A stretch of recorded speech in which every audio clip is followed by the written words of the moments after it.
During World War II, a Dutch family hid Jews from the German police in their home.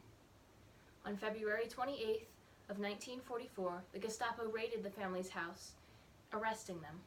By the grace of God, the people who were hiding there were not caught. After spending months separated in prison, the remaining members were moved to a concentration camp. In December of that year, Cornelia ten Boom was released, alone. She was the only survivor from her household. Despite the hardships that she had endured, her joy, her courage, and her strength remained. She has inspired millions across the globe and across the decades. Though no longer able to tell her own story, the late Corrie ten Boom's book, The Hiding Place, continues to challenge and inspire readers even today. Her life was lived with tireless courage, great strength, and for the glory of God. She showed tireless courage when she and her family agreed to hide Jews and underground workers. She again proved her courage in prison when she held on to hope through solitary confinement, the death of her father and her sister, and through all the evils and pains of the concentration camp. It also took great strength to hold on to that hope in the darkness. She later demonstrated her great strength again when she forgave the workers of the concentration camp after the war. Also after the war, she went to another, then empty concentration camp and made it into housing for German refugees whose homes had been destroyed in Allied bombing. It also took great strength and courage to share her story with all of its painful memories and nearly unspeakable horrors. But speak she did. Even though she was getting on in years, she traveled heavily. She spoke in over 60 countries and wrote many books. She radiated joy and energy. All that she did was for the glory of God.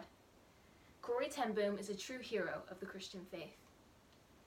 She died in 1983 on her 91st birthday after 3 serious strokes had handicapped her years earlier. She had lived a full life, though it might not have been one that she had expected to live.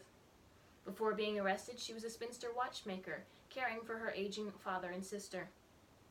After she was released from the concentration camp, her life was completely different. Through it all, she exhibited great courage and strength. She lived her life for the glory of God. She helped so many people and organizations across the world. Her many books and films continue to inspire people today. Corrie ten Boom is not a victim of the Holocaust. She's not a victim of imprisonment in a concentration camp. She was a survivor of pain and torture. She was an overcomer of grief, anger, and bitterness.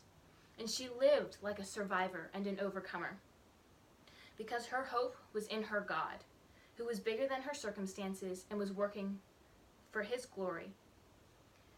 From this, she drew tireless courage to hope. From this, she drew great strength to forgive. And thus, for his glory, did she live her life. She hid Jews for his glory. She endured loneliness for his glory. She faced pain and death for his glory. And then she served, she spoke, and she wrote for his glory.